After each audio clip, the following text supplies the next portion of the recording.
When I was in school, though, I sat near the back, and I'll never forget, they built a brand new building, and in the new building, one of the ballasts in the lights was going out.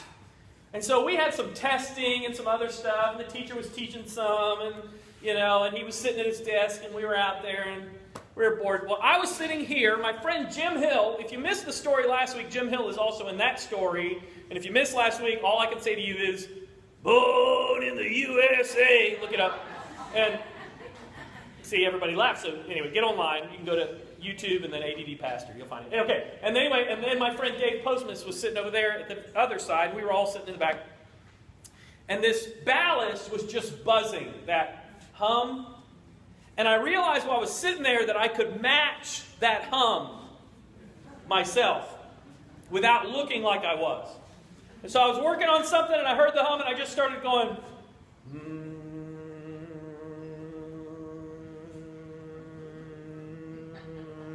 You can even do it with a drink.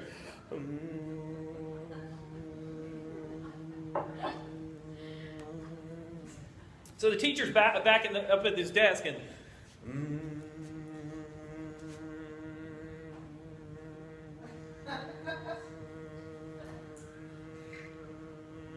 teacher gets up, starts walking down the aisle.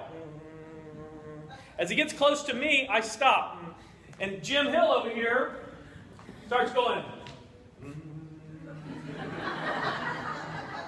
So the teacher comes walking over here. You can't see it on video, sorry. I walked over here, if you're looking. So the teacher then comes walking over here. As he gets over here, Jim stops. And Dave starts. When the teacher comes over to Dave, I started back. The teacher's walking. He cannot figure out where it's coming from because we were matching the ballast. So anytime we all stopped, you still could hear just slightly. We were just amplifying it, And I wanted to do the Boston, Boston, the group, the whammy bar. They go.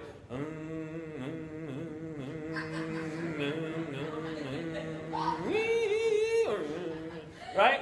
So, but I didn't do it. But you're out there. And so then the teacher, you knew it was driving him crazy because he went and he sat at his desk. And he'd work for a little bit and we'd be like.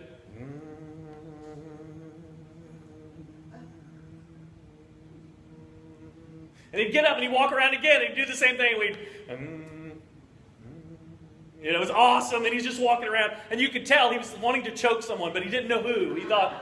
And then he'd look up at the ballast. It was really funny because he walked between us and he'd look at the.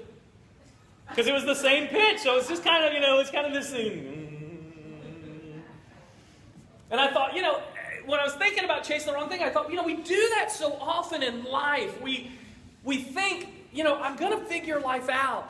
And so most of us, what we do when a problem comes along, instead of saying whip it, when a problem comes along, you know what we do? We worry about it. And we think somehow by worrying about it, we're going to fix it.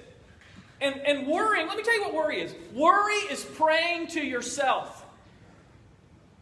Usually about something you can do nothing about.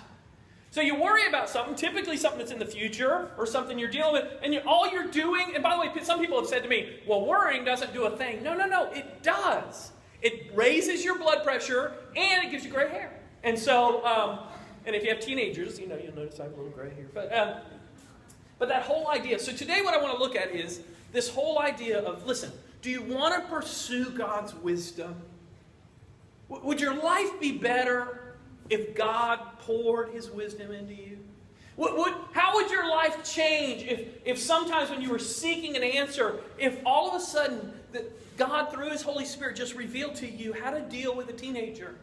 How to deal with a neighbor, how to deal with an employee, how to deal with a person that's driving you crazy. Last night I said, think of one person who's driving you crazy, and later somebody came up to me and said, it wasn't fair, you just said one. I had a group, I'm like, okay, well, think of a group who's driving, and then